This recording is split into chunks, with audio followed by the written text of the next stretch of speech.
si konečne kľud. Z Perína Jozef Demeter, televízia Markíza. 2 problematické úseky a 2 zablokované cesty.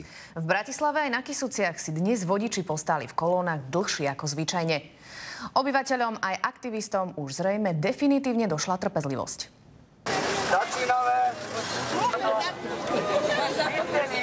Potrebujeme vyvinúť verejný tlak. Aby som ich poslal do riti. Na Starej Seneckej ceste sa dnes zišli aktivisti, aby zatlačili na ministerstvo dopravy a Národnú diaľničnú spoločnosť. Chcú, aby namiesto rozšírenia diaľnice D1 popri nej radšej postavili tzv. Kolektory. To ale diaľničiari odmietajú. My sme zatiaľ obetovaní na oltár developerov a Bratislavský kraj široká diaľnica 8 prúh do Žiliny a zo Žiliny nerieši. Majú aj v niečom pravdu. Myslím si, že asi to ubliží jedine týmto ľuďom, ktorí chodia z práce. Treba ísť inde takéto niečo podniknúť pred parlament a tam, kde to naozaj zaberie. Keď sa verejným tlakom dajú meniť amnestie, dá sa zvyšovať plat učiteľov, dajú sa trhať faktúry, tak sa bude dať postaviť aj križovatka Triblavena tak, ako je povolená, ako je vysúťažená a tak, ako je v dopravnej koncepcii Bratislavského samosprávneho kraja. Ak dnešná blokáda nezaberie, aktivisti ju plánujú zopakovať, no a svoje blokády chcú koordinovať aj s Prešovčanmi a Kysučanmi a práve na Kysuciach dnes cestu blokovali tiež. Prechádzame, poďte.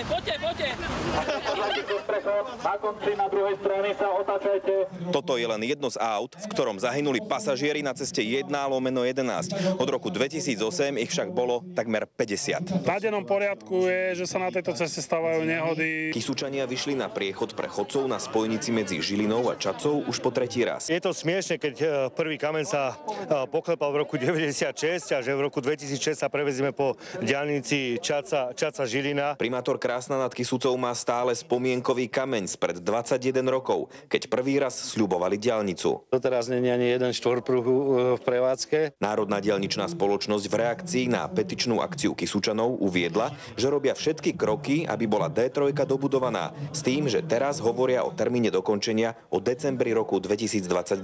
Áno, robia si na srandu.